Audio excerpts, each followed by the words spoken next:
Hey guys, welcome back. It's our small piece of the internet where we take a moment to talk about movies. So let's ramble. It's the Rambling Movie Minute. I am Sorg, Sorgatron. Somebody's eating pizza on my headphones. And somebody joining us in studio is John Chichilla. He might be chiming in here and there betwing bites. Yeah, between bites. So, where I can contribute. Yes. With a full mouth of pizza. Hanging out for the awesome cast here in studio. That's going to be happening here later tonight. Also with us is Mulango at Rambling Mango. How you doing, sir? I'm doing good. You added a I'm nap, about I to see. have Google effects all over this place. You got it's all over your face. There you go. Wait, what? No. They let me know. There you go. You got a hat. Great. There you go. That's what I was going for. I'm really glad you've worked that in there. Wow. Yeah.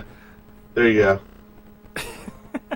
Can you blow out the candle?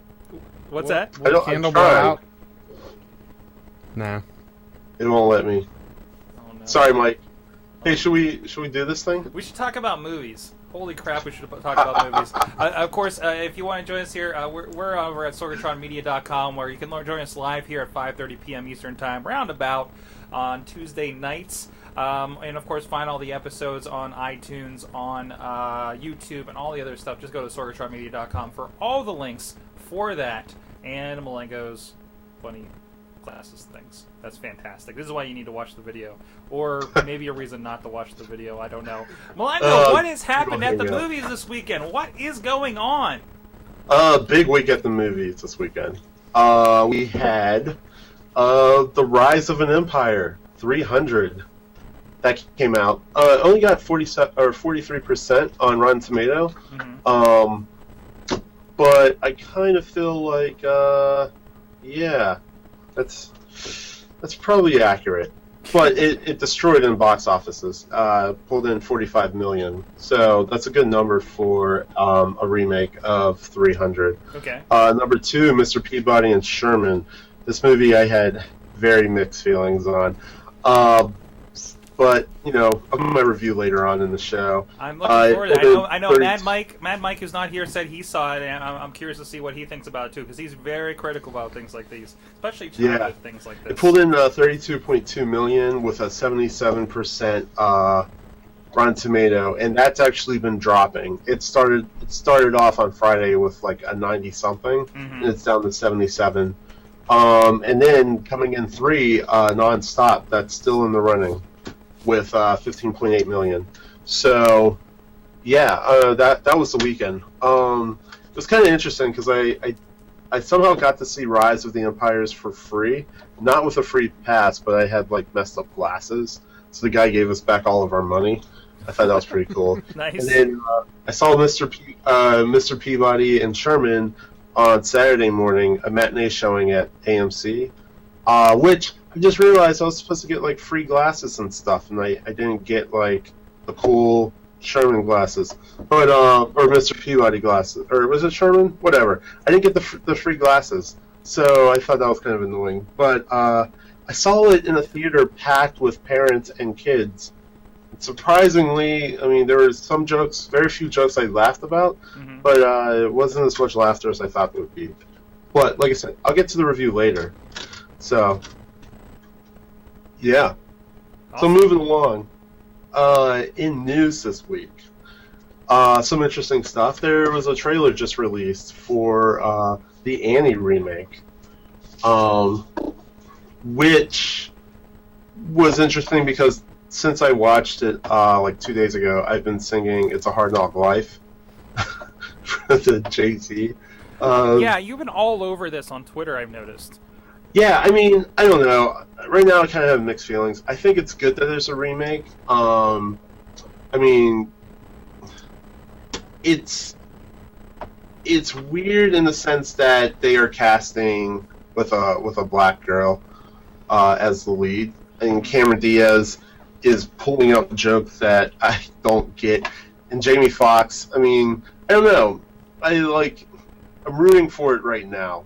I'll say that. So it sounds like they're doing a super, and this is the first time I'm laying my eyes on this trailer, it sounds like they're doing like a super modernization of it. They're like, if this happened now, it would be this in this kind of way, and like more urban, I guess, is what they're trying to go for here, right? Is that the feeling you're getting off of this? Yeah, I mean that's definitely the feeling, and it's right up like right in Mad Mike's backyard.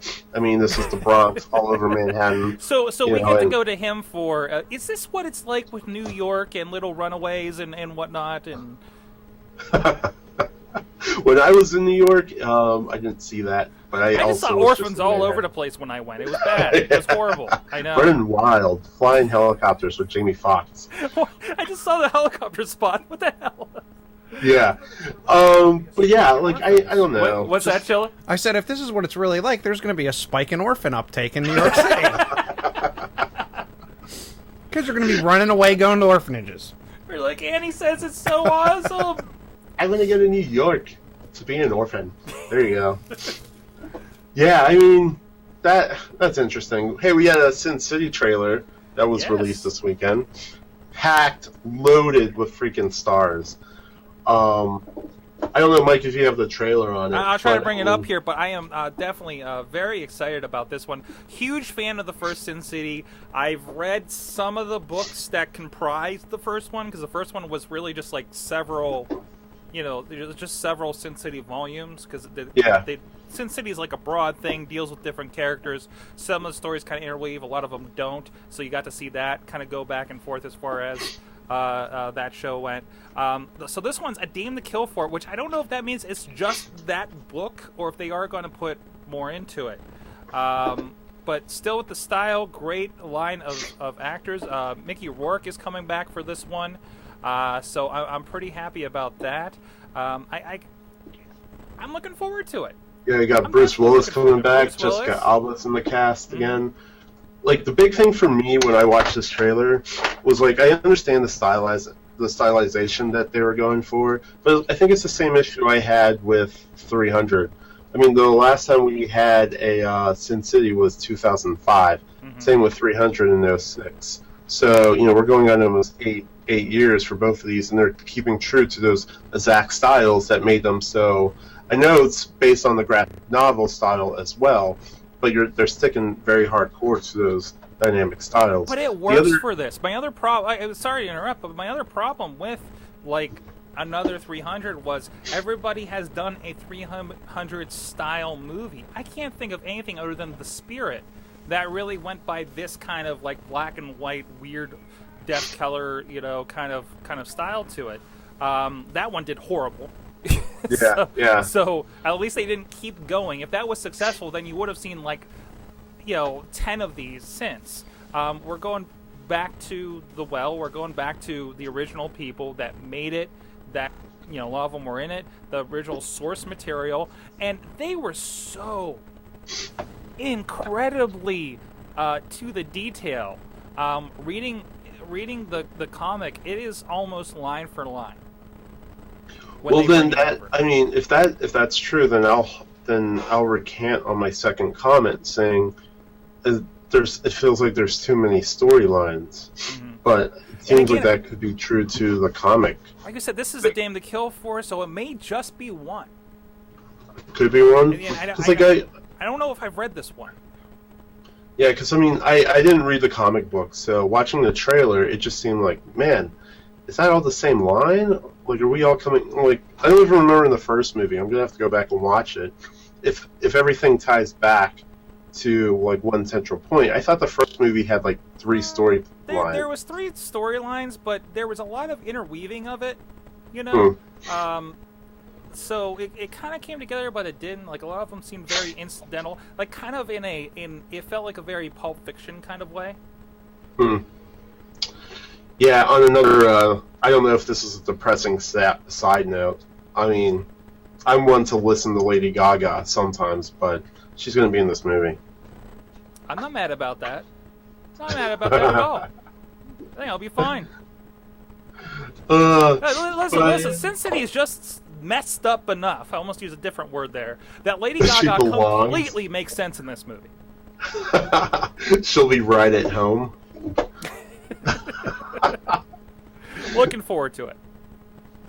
Let's see, what else is in the news? Oh, yeah. I don't know. I'm probably just being a hater. But Jamie Foxx, I mean, we have him in this Annie remake. and he's going to be. He and Kevin Hart have decided to team up on a hitman comedy called The Black Phantom. So, like, I don't know. I have no idea. Because, like, I don't really consider Jamie Foxx. I mean, like, I think he started out originally in comedy.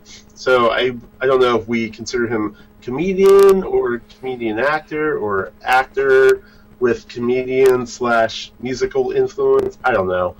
But I kind of lump him into, like, the A-list or, you know, the low A-list celebrities, and to be pairing up with what I just consider a very long line of bad Kevin Hart movies, I just think I don't know how this is going to work.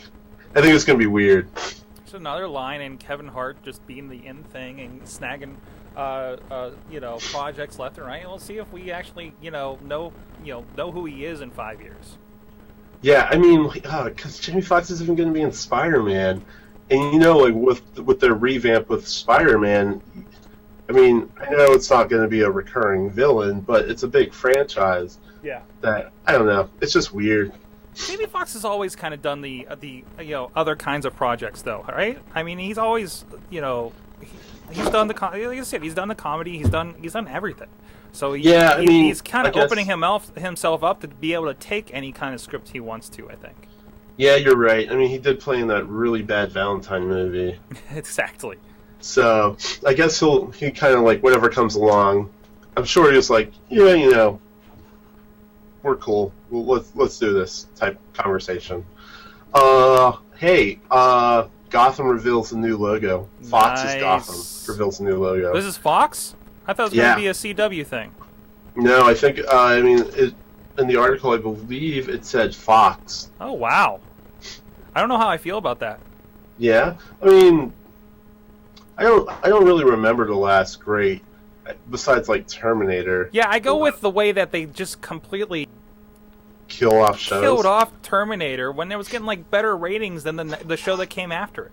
It was ridiculous. Well, they did allow the awesome J.J. Abrams one to at least conclude, even though it went down, like, 3 different storylines. Which one? Lost or what? Well, no, Lost was ABC. Fringe. Oh, okay, that's right. Okay, yeah, because it only went like 4 or 5 seasons, didn't it? Like it oddly got cut short.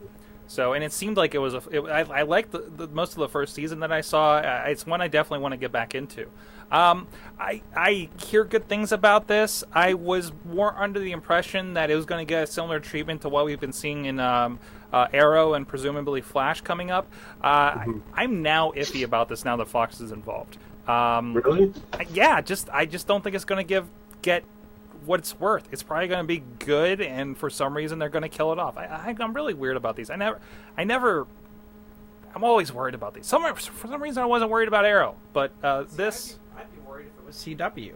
Would you be? Because CW, they've tried Batman a couple times, and it hasn't worked. Well, yeah, there was some really bad runs of that. Birds of Prey, holy crap.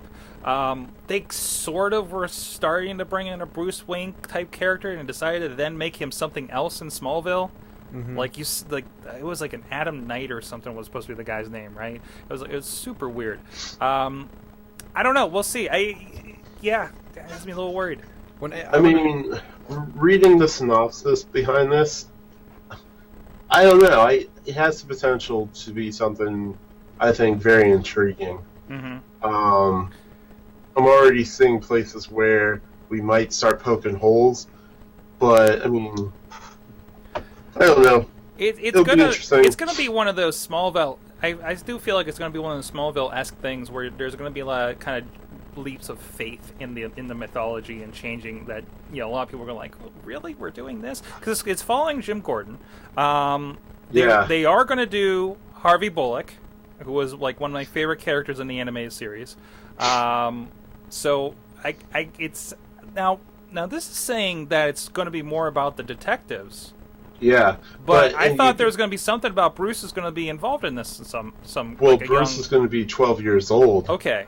So the whole timeline's going to be reduced. They're all going to be young. Yeah. So, I mean, inevitably, this can only mean that they start off with a, somewhat normal Gotham, and it just goes bad. Yeah. I mean, it has to progress to a reason for Batman to... Or are they going to carry it to that extent? It looks like, because they're saying that it's going to be following the relationship of Gordon makes with the young heir Wayne, and Alfred's going to be a part of this. So maybe you're going to see like a lot of this stuff happens, and maybe Bruce Wayne's kind of on the sidelines observing, or somehow gets involved. They're going to have a teenage Selina Kyle. They're going to have an Oswald Cobblepot involved in this. You guys haven't heard, there's a few episodes back on Fat Man on Batman. There's I think he was on with Paul Dini, who wrote the old Batman anime series. A lot of the really, really good episodes. Actually, the first two Arkham games were written by him. And they outlined this like what if Bruce Wayne was in reform school, and it turned in, and how it like incorporated all these elements that would become the Batman mythology later. And it felt like they kind of took that and made this. But I don't know. We'll see. Yeah, I mean, as of right now, I'm interested. So we'll definitely see. Mm-hmm. All right. Hey, so let's get to the meat of our podcast. Okay. Meet it up, man. Water cooler talk, right? I'll go with my first review for 300: Rise of an Empire. Okay. I don't know. This was interesting compared to the first 300. The first 300, I definitely thought had something special to it. Mm-hmm. And maybe it was the first time we were seeing all these effects. I will say in Rise of an Empire, it definitely started off definitely pretty cool. I was like, oh, this is going to be freaking awesome. But then, me being a weird history buff, I already knew going into the actual history, and I saw instantly what they were doing. Why? They played this parallel to 300, mm-hmm. and you'd have dull moments and sea battles, and a lot of it was done during the night, and it just kind of dragged in some points. There would literally be high points and then immediate low points that just dragged, to the point where I literally left the movie like, well, it was cool, but I don't know. If I hadn't seen it for free, I don't think I would have been upset, but it didn't leave a lasting impression. I did write in one of my reviews, I would go back and see it just for the actions parts, but even then, I don't know if I'd pay money to see it in theaters. Now, so it sounds like the big issue with this is 300, I think, really worked because it was so limited. It was the story of 300 troops that had these impossible odds, and it's wave and wave and wave, and it's a pending threat. And it was a really good story as far as that goes. It sounds like this is taking that concept and really upping the scale. You're talking about the outer sea battles and all these other things. So it's it just... I think 300 worked because it was such a focused story. And this just seems like it's a little broader. Yeah, I mean, and not like I'm a feminist or anything, but the female leads in this were very strong. Okay. Which I thought, I thought that was fine for what it was, but everybody in the beginning of the movie, they even hit up on I'm gonna butcher his name now. Xerxes. Yeah. They hit up on his where he came from, his background story, what led to where he got to his man king or god king type status. Mm-hmm. And it's just I think the movie would have been amazing if they had played up even more on that. He almost gets lost in this backstory, and they kind of just leave him in the background because since it's parallel with 300, he's fighting, somewhere else. So it's always cutting back to these the female leads and where we're at with that. And I don't know, it was weird. Even the way it left off after the conclusion of the movie left me literally thinking well, historically, what's about to happen did not happen for over 10 years, and they're already pushing us. They're jumping around in the timeline. Mm-hmm. so are they really going to make a third movie just so we can have another land battle? Like, it's like, I don't know. I think you're making a mistake by applying actual history to this. I know. I really think but you they should just... applied actual history as well. Yeah, but they're taking elements and they're making up their own from it. Just look at this as an Abraham Lincoln Vampire Hunter, okay? Oh, jeez. Who doesn't love that movie, right? It's hysterical. I feel like if there's a third 300, if there's a 303, nobody will see it. Wow. Okay, so it sounds like it's a pass for you. But no, I would say, like, if you want to see it on the big screen, I don't know, I think it's worth going. It feels like a big screen movie. I mean, it does. Yeah, compared to, I also saw Mr. Peabody and Sherman. Mm-hmm. I have many holes to poke at this movie. Okay, you said it wasn't very funny. I did not find it funny, and the sad thing is, I feel like a lot of the jokes that I did laugh at, I felt like were over the heads of a lot of people, and I'd also seen them all in the trailers. Yeah, that's a lot of problem with this. I think maybe my strategy of not seeing these until they're on like Netflix or something later is nice because I've forgotten all the trailer jokes. Yeah, and like for some reason, I don't know, I usually am pretty good at picking up like either looking this up beforehand or just kind of understanding like based on the animation style who produced this. If I had told you DreamWorks produced this movie, would you say that felt accurate? From what I could tell, considering there was a giant by the people that brought you the Croods in the trailer and Dragon, How to Train a Dragon.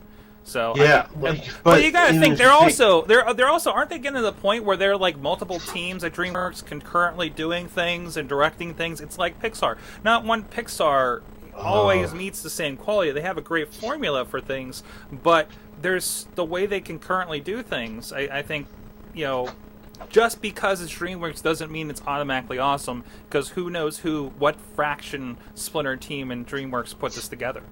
Yeah, but I think then that starts to play into the argument of we have a crappy movie that Disney releases called Planes, and it gets tied in not by, they say the people that brought you Cars, meaning Disney, the publisher, not, nobody at Pixar actually worked on that movie. But they're not inaccurate. How many times from the producers that brought you this thing? So no directors, no writers, no anything. The people that put up the money for the first one, like you get that a lot.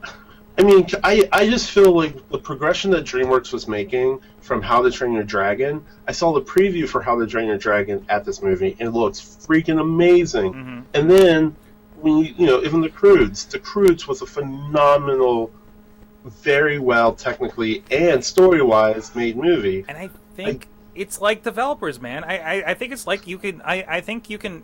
A lot of times it feels like production of movies like this are very close to productions of video games. Like you're seeing the same thing with the Call of Duty series, where like there's multiple teams working on it at the same time, and even though this was the same studio that did the totally awesome Modern Warfare series, Ghosts kind of fell flat in a lot of different ways, But it's kind of a real rebuilding team. Like I feel like that's happening, but you don't get, sub Streamweavers, sub Video House, all this other stuff to kind of clarify that's what's happening. Everything's labeled DreamWorks. Who knows what part of DreamWorks? Obviously, the A-Team's working on the Dragon series or Shrek 5 or whatever.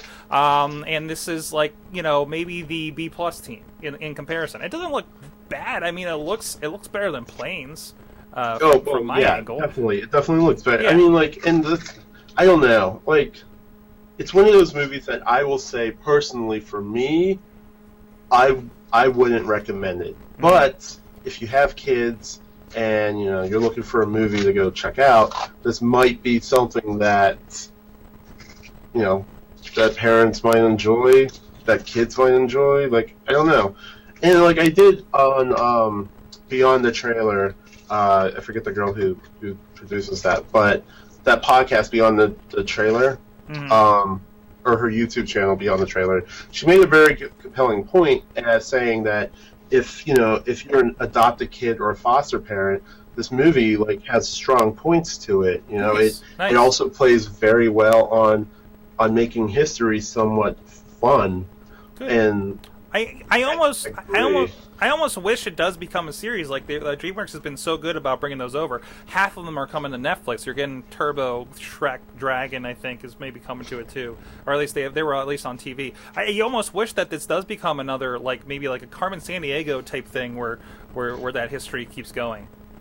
Yeah, I mean, possibly. The one, another bad, sad note that I have to make really quick. The beginning of the movie started off with a short. Mm-hmm. Pixar is phenomenal at doing their shorts, but DreamWorks, I think this was the first time DreamWorks had attempted it. I think Mike, I put it in the show notes. Okay, I'll take if you a want look. to pull it up. But the short was horrible, and it didn't even let you know that it was a short. It literally started as though I thought that the movie had started, and I was like, oh gosh, I hope I'm not sitting through 2 hours of this crap. It was a very bad. Oh, what short. is this purple thing I'm looking at? What the heck is that? Yeah, I forget who did the voice behind it, but it was basically this guy's comedy style. So it's called. So there's this big purple alien. For those of you guys on audio, it's titled "Almost Home," which actually previews the characters of its upcoming animated comedy Home, which is coming to theaters in November. So this is actually like a short preview thing. Yeah. So is this the Voiced by the entire Jim short? Parsons. Okay. It was bad. Not a good introductory thing, huh? Not getting you No. excited for an entire movie of this. And they should have done something DreamWorks animated shorts or something to make you separate it, because this is what Yeah. you start off with. So You just roll right into this, and you're like, what does this have to do with Peabody and Sherman? yeah, I'm like, oh, the movie start. Oh, this is not good. Anyway, I'll just say that. But whatever. Maybe it'll be funny when the animated movie. Oh, actually. Chilla. Hi, Chilla. Random Chilla What's shot. Actually comes up. Yeah, some other quick news. I don't know if this watercolor. I think Mike was really interested in Veronica Mars, but I mean, this comes out this weekend. I know. No sarcasm in that at all, by the way, I notice. Is it releasing? I think it's a small release, and then it's going to be one of those like small release plus digital rollout real soon kind of things. It's No, very. it's not. It's not. Is it a full release? No, it's not a full. It may be a full release, but I think they're doing like a digital release simultaneously. And the reason I say that, and maybe I'm wrong, I swear I got a Facebook invite to go to a bar and watch it or something like that. Really? Go to a bar and watch some Veronica Mars. Oh yeah. I forget the studio that's behind it, but I know the studio bought out something like 2,000 theaters from actual. That's what I heard. Yeah, because that was something I heard about that, because it was something about. Typically, it's hard to put these things in theaters and do the digital rollout. But if you go ahead and pre-buy all the things, it's I think it's kind of like when the blackout rules apply and local stations buy all the rest of the seats so they can still carry it. Mm-hmm. I think they went ahead and bought all those theaters, so now they're making the money straight up, and they can do digital and not piss anybody off. It was, Warner Brothers is doing that. That's crazy. Wasn't it Kickstarted? It was Kickstarter. Yeah. Well, it was one of those they kickstarted only so much to say, hey, look, there's interest, and of course the studio then would pick up the rest of the tab, saying, okay, at least this many people chipped in money for this thing. So there you go. I need to watch Veronica Mars. No, I don't know. I mean, the one thing what am I definitely missing heard- here on this Veronica Mars kick? Because I mean, I don't know. I don't know either. But the thing I've heard is, if you enjoyed the television show, you will go see this movie. Apparently, Was it something to wrap it up? I have no idea. Did the TV show? Is this like a Firefly? It feels like a Firefly. It does feel like a Firefly. Yeah, but it's because the show was in high school. Now it's 10 years later, and she's actually working in law or something. So yeah, I don't know. If you're a fan, write in and let us know what we're missing. I mean, I'm a Kristen Bell fan, so I guess maybe I should dive. It's all on Netflix, right?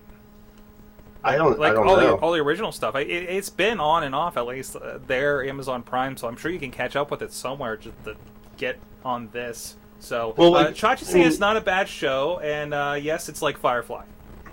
So. Well, even related to like Entourage, I'm watching that now on HBO, and I know they've been greenlit for a movie, and I like what I'm watching now. Mm-hmm. I have no idea how this goes to a movie, though. It has 8 seasons. They did a Sex and the City movie, though. So I think they can stretch whatever they want to. I guess. But maybe I'm just biased. Yeah. As Chachi will probably let me know. I should pick up a book. Chachi actually... Oh, damn. The Chilla shot is where the Mulango shot used to be. I'm sorry. Random Chilla shot. Like, there you go. Chachi actually mentioned he got to see the Lego movie, and he's been singing the song, like, all day. Everything is awesome? Oh, yeah. Yeah. It's a good movie. It is a good movie. It's an amazing movie. Way more than I gave it credit for going into it. So. The last thing real quick is games going to movies. I think Mad Mike would also have a lot to say on this. But, yes, coming out in the theaters, Need for Speed. I do not know how this is going to translate. Yeah, they actually had the guy from Breaking Bad from this, on WWE last week. So, yeah. Coming out with a Shelby Mustang. Holy crap. I don't know. Well, that's the new Mustang commercial, isn't it? It basically is, right? Is it all Mustangs? No. But I think like there's a new Mustang commercial out. Going out with this. That's as seen in Need for Speed, yes. I mean, this is for everybody that's sad that Fast and the Furious is getting delayed. This is probably all it's going to be for you. But it looks like it's a Fast and the Furious. Guy's in jail. Yeah. Guy raced cars or whatever. Guy goes to jail. Guy gets out of jail. Guy has to race cars again to survive. I want to hear, like, I think Chachi's mentioned to me about this before, but I'm curious his take on this because I know he's a big Need for Speed fan. So I mean, is it bringing those people over? I mean, some people I think kind of like the car movies, right? Does the Need for Speed video game? Is there a storyline to it? Some of the newer ones, because he's been playing Carbon, I think, and I think he's mentioned on Boss Battle that he thinks the movie was more based on this because there was a bit of a storyline in it. Not all of them have storylines. Because I feel like a lot of them, the basic principle is you're either cops or speedster. I think they should bring Pong to a movie. Pong the movie. I feel like that. Didn't we already have something like that? Guys, they did Battleship. Battleship. It had nothing to do. Oh, I guess it kind of did. There's like the one scene where it looks like the board. It's like that one scene where it's like, that looks kind of like the Battleship thing. See, I wouldn't mind them like bringing like Zelda. Yeah, exactly. They could pull off Zelda. I've heard rumblings of a Halo, or like a Gears of War. A race car game? I'm not. Well, the beautiful thing about this is you got the name, so if you're already playing it and it's a big franchise, you can put whatever story and actors around it, and you're good. You're good to go. There's not really anything else you need to do. So, by the way, Touchstone's Pictures I just noticed, which is a Disney property. I mean, all of the Blizzard games should be movies. Oh, yes. Oh, God, yes. But, whatever. What we've learned is coming in 2015, Snakes and Ladders to a theater near you. What? Snakes and Ladders? Hungry, Hungry Hippo. Coming this You mean summer. Shoots and Ladders? Was it? I've heard.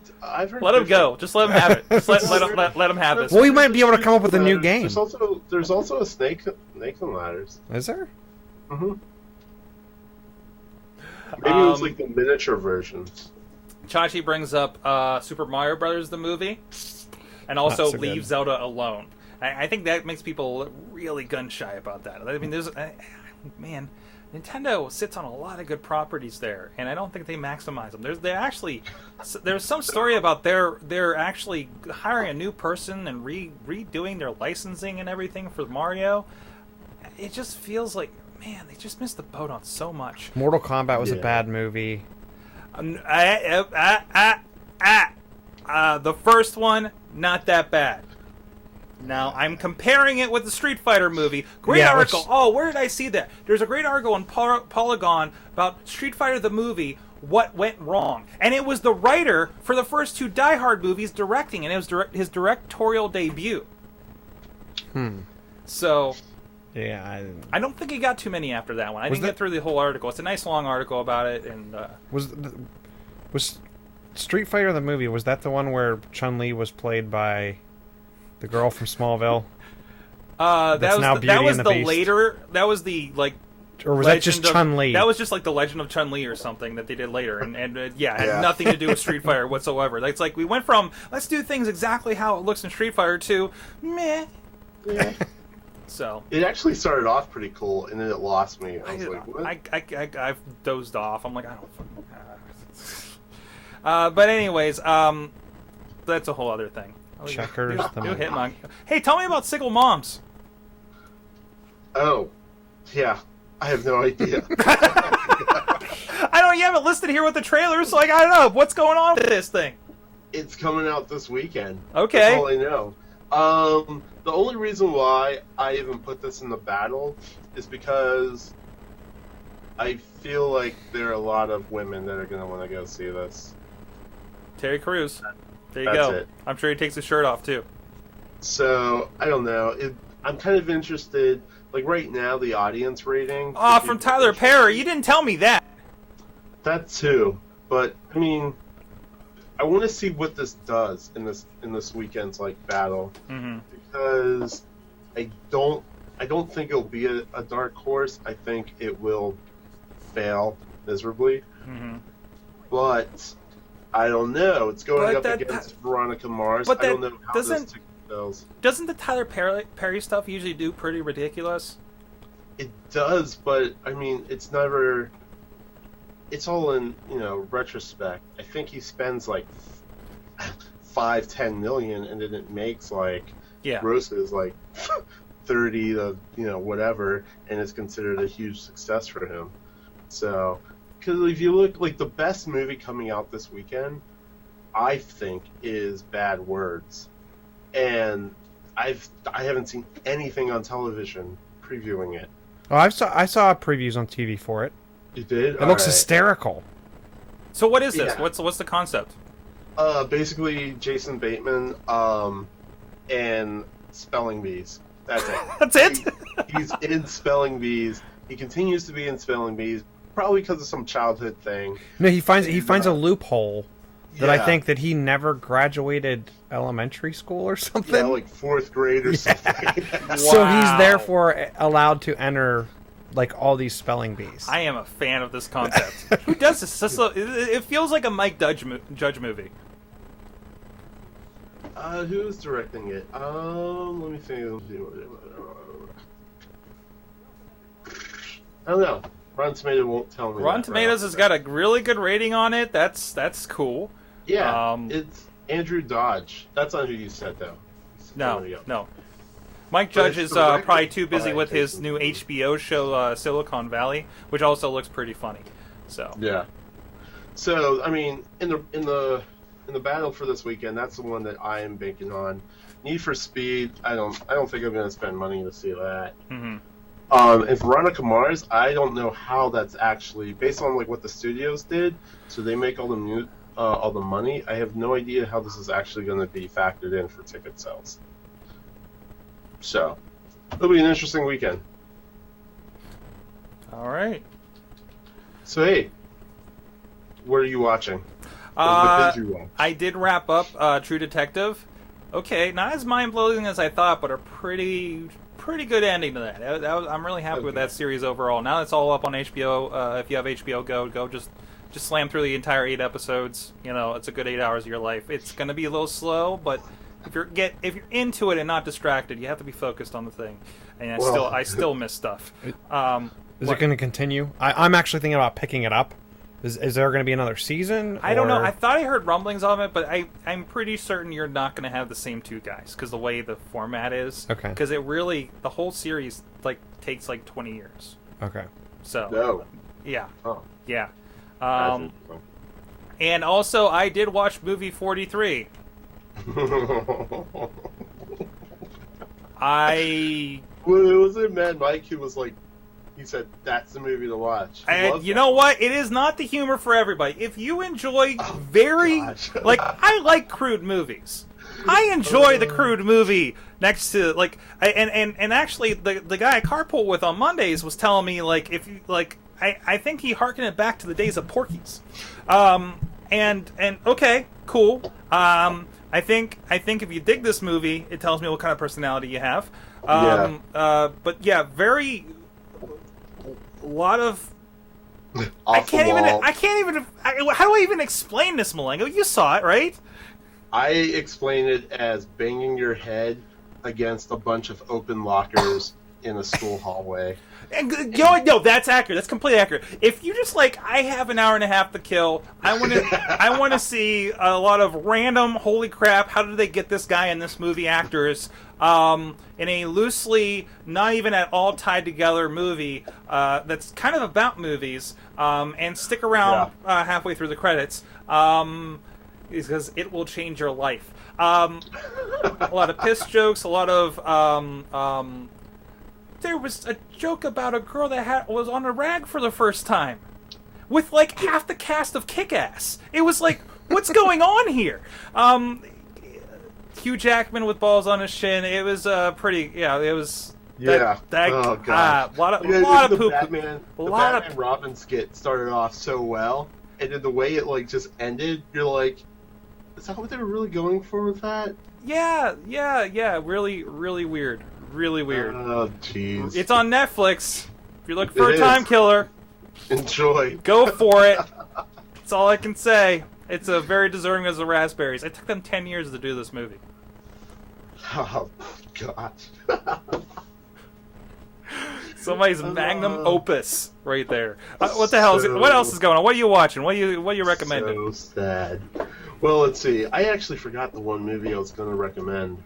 What the hell did I watch this weekend? Well, I am watching on Netflix. I'm watching a couple things. On Netflix, I'm watching House of Cards. Yes, finally finished that. Definitely getting a lot better. On HBO Go, I'm watching Entourage, which I enjoy very much. The movies were packed. Between the two movies in theaters I saw, I don't know which one I recommend for people to see. Flip a coin. Or go see whatever one you're most interested in. But I can't remember what... Oh, Delivery Man. I saw that, and I was actually pleasantly surprised for what it was. Okay. Vince Vaughn did not disappoint. Nice. But I don't think it's a movie for everybody. I think it's one that you kind of just sit back and say, it's Vince Vaughn. Just like the Google movie, right? Yeah. The one actress from How I Met Your Mother is in it, and she confuses me because she was also in Avengers, and she doesn't really. I guess this is her stepping out. Yeah. Because she knows that clearly How I Met Your Mother is coming to an end. She got that Avengers money now. Oh yeah, and she already popped up in the first episode of S.H.I.E.L.D. I fully expect her to pop up more regularly after How I Met Your Mother has ended this season. Yeah, that's quite possible. But yeah, that's what I'm watching. Awesome. Chilla, if you have anything you've been watching you want to share? What did I watch? I watched the new... What's it called? Catching Fire. Hunger Games. Hunger Games. Which I was actually... I've never read the books, and I saw the first movie. Yeah. And it was out for digital download. So I'm like, this is an easy thing to do. Hit the download button. You dig it? I actually really liked it. And yeah, it was... The one interesting thing is I felt like after 15 minutes in, it was over. And it's a relatively I think it's over movie. It's over the 2 hour mark. Yeah. I think. Yeah. So it actually went extremely quick. Mm-hmm. And because I didn't read the books, I knew something was up, and I don't want to spoil anything.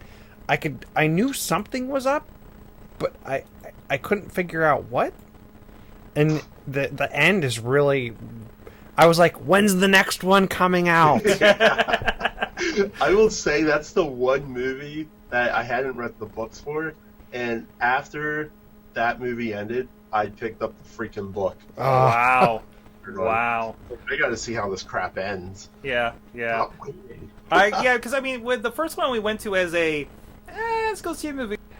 The Hunger Games is out. That was actually kind of a good movie. And the violence definitely, I think, surprised us in the first one. So when it came around for the theater again, we're like, well, yeah, we don't have time for the movie right now. It's not something we're going to go out of our way for, So. Oh, you're missing out. I know. I actually was not a big fan of the first one because I just didn't care.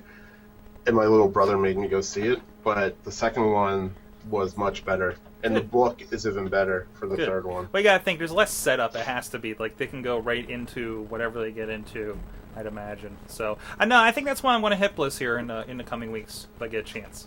So, I actually got a free weekend coming up, so maybe that'll be on the to-do list. Side note, got my wife this weekend into Walking Dead, catching up on the last, 8 episodes, and Archer. We blasted through most of season 2, and she was really digging it. I did not expect her to get into it, but there you go. Alrighty. Archer's freaking awesome. Mm-hmm.